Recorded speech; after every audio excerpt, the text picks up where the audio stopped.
better known as Lou, and this is my first vlog post about sewing and how much I love sewing. I'm very, very new to all of this, everything. I'm recording this on my iPad, so it'll probably turn out rubbish and very echoey because I'm in the spare room, which doesn't have many soft furnishings in it. I'm Louise, as I said, better known as Lou. Everyone calls me Lou, all of my friends. Anyway, on Instagram my name is Lulabella with 3 O's, which is stupid, but it was because all the other spellings of Lulabella were taken. Rude. So yeah, if you want to follow me on there, I'll put the link in the notes below this. You can probably tell, or maybe you can't, that I'm from Liverpool, and obviously that's a massive part of my identity, as it is for all Scousers.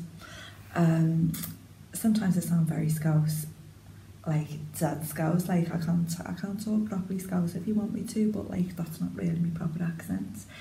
But most of the time I just sound normal. But in the UK, don't live in the UK at the moment. Anyway, in the UK, people tend to ask me, people who aren't from Liverpool will say, oh my God, you're so Scouse. And people who are from Liverpool will say, where are you from? Because they can't hear my accent. So it's obviously somewhere in between the two, if you're interested. So at the moment, I don't live in Liverpool anymore. Maybe one day I'll go back. I live in the UAE, in Abu Dhabi, with my husband, who's an English teacher. So I'm in Abu Dhabi with him. This is the start of our 3rd year. Before this, we lived in Marrakesh for 3 years, and it was at that time that I got into sewing. Well, I got into sewing garments. It was about 4 years ago now, I think. I still consider myself new though, like really new, because I'm dead slow. Like I see these people who make like a garment a week, and I'm just like, how are you doing that? Because I spend a lot of time thinking. I think and think and think and think when I'm supposed to be asleep. I just think all the time. I plan things. I have trouble committing to things and making a decision, because I think, oh, what if I make it in that fabric and then I decide I should have made it in another fabric, oh my God, or I should have used that fabric for something else, that would be awful. I worry about stuff like that, so that does hold me up, which is part of the reason why I've decided to do this blog. No, it's not a blog, is it? It's a vlog, this vlog. Because I want some kind of accountability. I want, if I'm sharing all this stuff with people, I think I'll be more likely to commit to things, do things, and carry things through, and follow through with everything that I decide to do. So another reason that I decided to do with this was because of the gorgeous online sewing community, which I have discovered over the last year or so, particularly on Instagram. I absolutely love all of the sewing people on there. Everyone is just gorgeous and so inspiring and so genuinely lovely as well. Everyone's just happy and lovely and creative, and I like those people. They're my people. So when I got into sewing, I think the person who really made me very enthusiastic about that was Tilly, from Tilly and the Buttons, who I know you all know very well. Tilly and the Buttons got me sewing. Her book, I think, was the thing that made me really get into it and start making things for myself. I made a couple of baby things from one of the Great British Sewing Bee books. But the first thing I made for myself was from Tilly and the Buttons' book. I made the Margot pyjamas. I made at least 2 Clement's skirts. I began to make a 12 for the Meghan dress, but never actually got around to making the dress. Anywho, she's brilliant. I just love the way she describes everything so carefully, and her descriptions, her instructions are just so crystal clear. Just beautiful. Love Tilly. I've got my notes here. Sorry, I keep looking down. yeah, all the other indie pattern labels as well are really inspiring. And more recently, I just started listening to the Love to Sew podcast with the gorgeous Helen and Caroline, who just melt my heart. I just think they're so lovely. And I love the giddiness of them. They're constantly giggling. And that's infectious. It's lovely. They're brilliant. And they're very encouraging. And I think that was part of the reason why I decided to do this vlog as well. They talk about, one of them, I think it's Caroline, I think, forgive me if I'm wrong, is the one who says, I need accountability, I need somebody to hold me responsible or feel like I'm responsible for reporting back to this person and saying, look, I said I was going to do this, I did it. And that definitely, you know, rang a bell for me. I can relate to that. So, yeah, that's why I decided to do this vlog, to make me do things properly, and, well, not properly, but do the things that I say that I'm going to do. Yeah.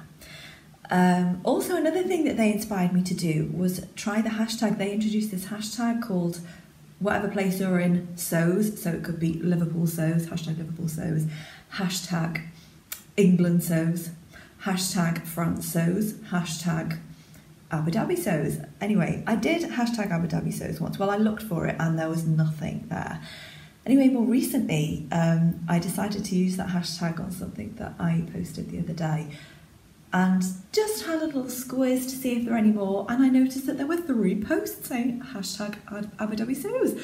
So I connected with the other person who had used that post twice. I've done it once, this person's done it twice, and we're going to go for a little fabric shopping trip next week to a place that I've not been to before, because she said, oh, this is where I go, and I was like, oh, I haven't been there yet. So isn't that lovely? Sewing community reaching out to each other, making connections even in Abu Dhabi. That was a really nice discovery. Anyway, have I said everything I wanted to say about that? Yeah, I have. So anyway, the real purpose, 9 minutes in, of this post was to talk about the latest thing that I have made, which is a really quick and simple make from Tilly and the Buttons Pattine Bettine, which is a really sweet, gorgeous, easy pattern. I've made the Bettine dress in jersey before for myself. I might share that another time. But this time I used the same jersey to make a little t-shirt out of it. So here she is, I'll show you. Oh, hey Bettine T-shirt. So I added a little patch, as you can see, a lipstick patch which I found in TK Maxx on a visit home a few months back, which I loved. It actually came as a badge, that patch. It was had like a little badge clip on the back, but I just pulled it off and hand stitched this onto here. It took me back to being in brownies. I used to sew my badges on, yeah, onto my brownie sleeve. I kept the turn-ups the same. Actually, I'll confess, I haven't quite stitched these down yet, and I made a mistake on them.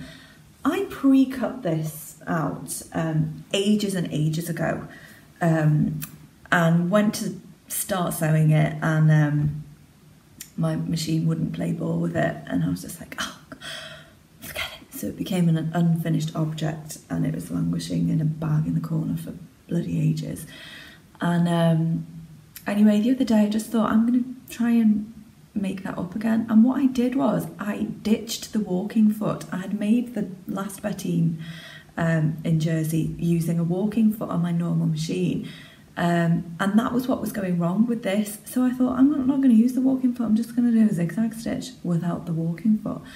And miraculously it worked to change the tension a little bit on my sewing machine, and it sewed up really well, which I was dead pleased about. So yeah, anyway, the pieces that I'd cut out, obviously I hadn't cut out the sleeve cuffs, and I just found these pieces in the bag that were like rectangular, and I thought, oh, they're the sleeve cuffs, but they totally weren't. I think they were just the scraps of what I had left of the fabric that happened to be in beautiful rectangular shapes, or I'd made them rectangular shapes. I don't know what I'd done. Former Lou, what were you thinking? Anyway, they were too big, but I attached them and kept them the same anyway, and I just thought, oh, sod it, they're slightly bigger than they're supposed to be, and the sleeves now are slightly longer than they're supposed to be, but it looks okay on. I'll post a picture of myself wearing it for you.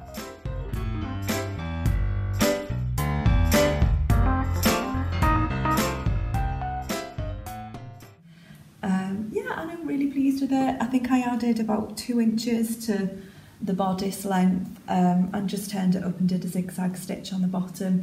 Was really pleased with how my neckband turned out as well, because when I did the neckband on the dress version ages ago, that was soul destroying.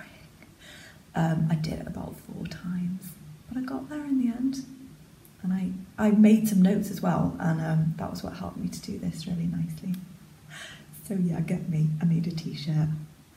Yeah, so that was what I made. Thanks for listening. I think if anybody's interested, I don't expect to get many people viewing this because I don't have many followers on Instagram. I'm just a pretty ordinary, normal girl who likes to sew from time to time, and who also likes to put accents on from time to time. You might notice that happening. I do have a slight background in drama and theatre, so yeah, sometimes I might get a little bit performance. This might be a good outlet for me. Yeah, so I think the next post that I might do will be on the smiley hashtag challenge, which is on Instagram at the moment, that I heard about via Love to Sew as well. Because there definitely are, yeah, there are lots of reasons why sewing has been very therapeutic for me. I might have to bare my soul to you to give you the full background on that, but if you're interested, that's what I'm going to post about next, I think. And if you did watch, thank you for watching and tuning in. That's really, really lovely of you. And yeah, hopefully I'll keep this up and do some more for 2018. Happy stitching, girls and boys. Yeah, keep it up. Mwah.